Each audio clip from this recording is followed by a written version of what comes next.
√3.6 into √6.4ൻ്റെ വില എന്ത്?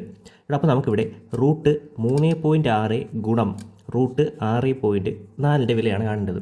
ഇവിടെ നടുക്കൊരു ഗുണന ചിഹ്നമല്ലേ, രണ്ട് സംഖ്യകൾക്ക് റൂട്ടുണ്ട്. അപ്പോൾ നമുക്കിതിനെ ഒരുമിച്ച് എഴുതിക്കൂടെ? √3.6 ഇൻറ്റു 6.4 എഴുതിക്കൂടെ? എന്തെങ്കിലും കുഴപ്പമുണ്ടോ? ഒരു കുഴപ്പമില്ല.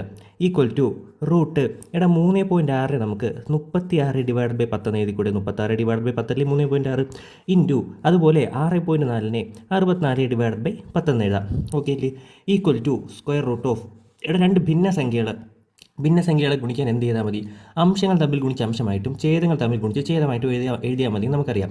ഓക്കെ അല്ലേ? ഇനി നമുക്ക് ഈ ഭിന്നസംഖ്യകളെ ഗുണിക്കാം. 36 × 64, പക്ഷേ നമ്മൾ ഗുണിക്കുന്നില്ല, അത് അതുപോലെ എഴുതുന്നു. 36 × 64 ഡിവൈഡഡ് ബൈ 10 × 10 എത്രയാണ്? 100. ഓക്കെ അല്ലേ? ഈക്വൽ ടു ഇനിയിപ്പം നോക്കിക്കേ, റൂട്ടിനകത്തുള്ള എല്ലാ സംഖ്യയും പെർഫെക്റ്റ് റൂട്ടുള്ള സംഖ്യകളല്ലേ.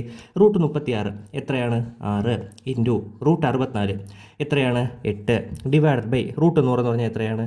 10 ഈക്വൽ ടു 6 × 8 എത്രയാണ്? 48 divided by 10 equal to 48 divided by 10 എത്രയാണ്? ഒരു പോയിൻ്റ് കൊടുത്താൽ പോരി. 4.8 ആണ് നമ്മുടെ ഉത്തരം. Option A.